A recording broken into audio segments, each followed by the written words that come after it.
നമസ്കാരം സുഹൃത്തുക്കളെ. ജനങ്ങൾ LDFനെ പരാജയപ്പെടുത്തിയത് ഭരണനിർവഹണത്തിൽ അവരെക്കാൾ മികച്ചവരാണ് UDF എന്ന് വിചാരിച്ചിട്ടല്ല എന്നാണ് നമുക്ക് മനസ്സിലായിട്ടുണ്ട്. LDFനേക്കാൾ മികച്ച ഭരണം കാഴ്ചവെക്കാൻ UDFന് സാധിക്കും എന്നൊന്നും വിചാരിച്ചിട്ടല്ല. ദീർഘമായ 10 വർഷം ഒരു കക്ഷിക്ക് ഒരു മുന്നണിക്ക് ഒരു ഗവൺമെന്റിനെ ഭരിക്കാൻ അനുവദിക്കുന്നത് ശരിയല്ല എന്നതിനെക്കുറിച്ച് ഇന്ത്യയിലെ പല സംസ്ഥാനങ്ങളിലും നടന്ന സംഭവങ്ങൾ മലയാളിക്ക് ബോധ്യപ്പെട്ടിട്ടുണ്ട്. അതുകൊണ്ട് ഒരു ഏകാധിപത്യ പ്രവണത പാർട്ടിക്കും പാർട്ടിയുടെ അണികൾക്കും നേതാക്കന്മാർക്കും ഒക്കെ വന്ന് ഭവിച്ചിട്ടുണ്ട്. അത് മാറണം, അതുകൊണ്ട് ഭരണം ഒന്ന് മാറട്ടെ എന്ന് വിചാരിച്ചാണ് ജനങ്ങൾ UDFന് വോട്ട് ചെയ്തത്. എന്നാൽ വലിയ തോതിലുള്ള മികവ് കൊണ്ടാണെന്ന് അവർ തെറ്റിദ്ധരിക്കാൻ പാടില്ല എന്നാണ്. ഇപ്പൊ നമ്മൾ കാണുന്നത് മുഖ്യമന്ത്രി കസേരയ്ക്ക് വേണ്ടിയിട്ട് 3 പേര് അതിൻ്റെ മത്സര രംഗത്ത് വല്ലാതെ പിടിച്ചു നിൽക്കുന്നതാണ്. എന്നിട്ട് ആ 3 പേരും ഡൽഹിയിൽ സംയുക്തമായി പത്രസമ്മേളനം നടത്തിയിട്ട് പറയാണ്, ഞങ്ങൾക്ക് വേണ്ടി കേരളത്തിൽ ഇങ്ങനെ ഒരു പ്രകടമായി ഉണ്ടാവാൻ പാടില്ല, അത് അവസാനിപ്പിക്കണം എന്ന് പറയുന്നു. ഇവിടെ 3 പേര്, ഒന്ന് KC വേണുഗോപാല്, രമേശ് ചെന്നിത്തല, VD സതീശൻ. നമ്മൾ കണ്ട വിപുലമായ പ്രകടനം, ജനസഞ്ചയം അണിനിരന്നിട്ടുള്ള പ്രകടനം കണ്ടത് VD സതീശന് വേണ്ടിയിട്ടാണ്. അതിന് ന്യായമുണ്ടതാണ്. കാരണം ഈ പട നയിച്ചത് VD സതീശനാണ്. ഈ പട നയിച്ചു എന്നത് മാത്രമല്ല, എല്ലാ തലങ്ങളും ഉൾപ്പെടുത്തിക്കൊണ്ട് ഈ പുതിയ കാലത്തിന് ആവശ്യമായ രീതിയിൽ പ്രവണതകൾ ചേർത്ത് പ്രചരണം നടത്തിയത് VD സതീശനാണ്.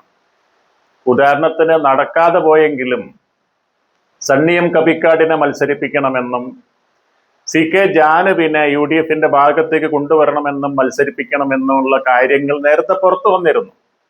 അതെന്തായാലും നല്ല കാര്യമാണ് എന്ന് ആളുകൾക്ക് തോന്നി. പിന്നെ ഏതോ അവസ്ഥ കൊണ്ട് അതിൽ നിന്ന് പിന്മാറുകയും അതിന്റെ പിറകിൽ ഈ കാര്യങ്ങളൊക്കെ തന്നെ ചിന്തിച്ചതും പ്രവർത്തിച്ചതും മുൻകൈയെടുത്തതും VD സതീശനാണ് എന്നൊരു ധാരണ ജനങ്ങളിൽ ബാക്കി നിൽക്കുന്നുണ്ട്. അങ്ങനെ യുവതലമുറയൊക്കെ തന്നെ അഡ്രസ് ചെയ്യാൻ പറ്റുന്ന രീതിയിലുള്ള ഒരു പാകത, ഒരു ആധുനികത VD സതീശൻ പ്രകടിപ്പിച്ചിട്ടുണ്ട്. അതുകൊണ്ട് VD സതീശൻ തന്നെ മുഖ്യമന്ത്രിയാവണമെന്ന് ജനങ്ങൾ പറയുന്നു. ഇനി അതിൽ നിന്ന് രമേശ് ചെന്നിത്തലയാവാം, VD സതീശനാവാം എന്നൊക്കെ കോൺഗ്രസിന് തീരുമാനിക്കാം. കാരണം നിയമസഭാ കക്ഷി നേതാക്കളിൽ അതിൽ ആരാണ് മുഖ്യമന്ത്രി ആവേണ്ടതെന്ന് അവർക്ക് തീരുമാനിക്കാം.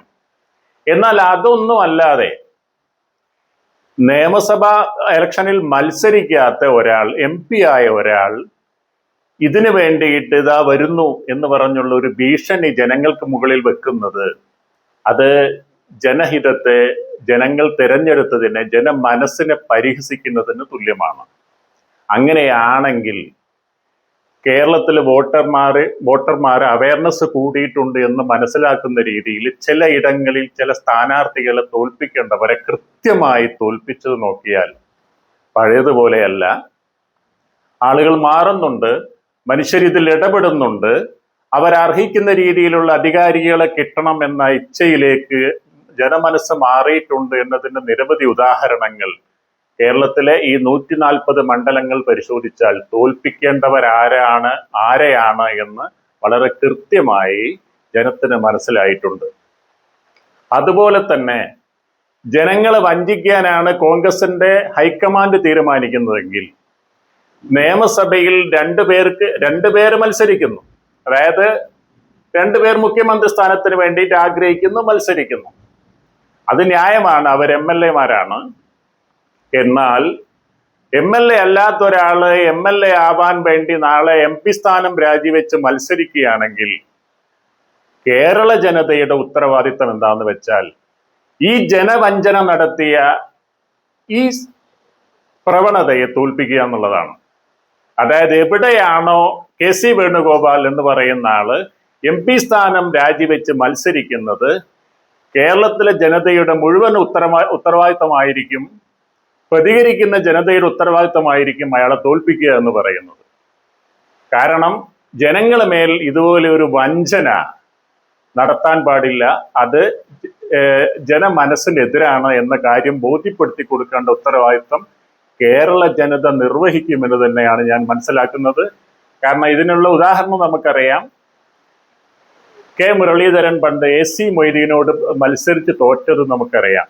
കുറച്ചൊരു സീറ്റിൽ ഒരു കോൺഗ്രസ് സ്ഥാനാർത്ഥിയെ മാറ്റി നിർത്തിയിട്ട് അവിടെ നിന്ന് മന്ത്രിയാവാൻ വേണ്ടിയിട്ട് മത്സരിച്ചപ്പോൾ കെ മുരളീധരനെ തോൽപ്പിച്ച ചരിത്രം കേരളത്തിനുണ്ട്.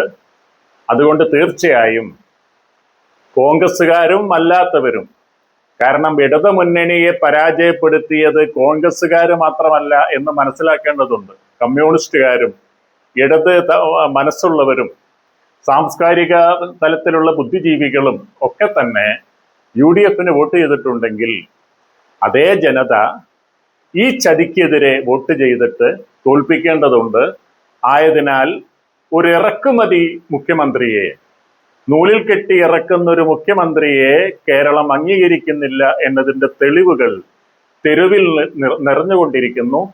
കേരളം ഇതുവരെ സാക്ഷ്യം വഹിക്കാത്ത രീതിയിലുള്ള ഒരു പ്രക്ഷോഭം അതിൽ കോൺഗ്രസ്സുകാർ മാത്രമല്ല, ഈ പറഞ്ഞ എല്ലാ ആളുകളുമുണ്ട്. കാരണം ജനവഞ്ചനക്കെതിരെ പ്രതികരിക്കുക എന്ന് പറയുന്ന പൗരബോധം അവിടെ ഉണർന്നിരിക്കുന്നു. അതുകൊണ്ട് സൂക്ഷിക്കുക. തീർച്ചയായും കോൺഗ്രസിന്റെ ഹൈക്കമാൻഡ് സൂക്ഷിക്കുക, രാഹുൽ ഗാന്ധി സൂക്ഷിക്കുക. ഈ ജനത്തിന്റെ പ്രതികരണം ഇതിന് ചെവി ഓർക്കുക. തീർച്ചയായും ഈ പരിപാടിയിൽ നിന്ന്, ജനവഞ്ചന നടത്തുന്നതിൽ നിന്ന്, ജനങ്ങൾക്ക് മുന്നിൽ ഇതുപോലെ അപഹാസ്യരാകുന്നതിൽ നിന്ന് കോൺഗ്രസ് പാർട്ടി പിന്മാറുന്നതാണ് നല്ലത് എന്ന് പൗരന്മാർ പറയുന്നുണ്ട്. ആ വിളിക്ക് കാതോർക്കേണ്ടതുണ്ട്. ഇതാണ് ഈ സമയത്ത് ഇതിനെക്കുറിച്ച് പറയാനുള്ളത്. നന്ദി, നമസ്കാരം.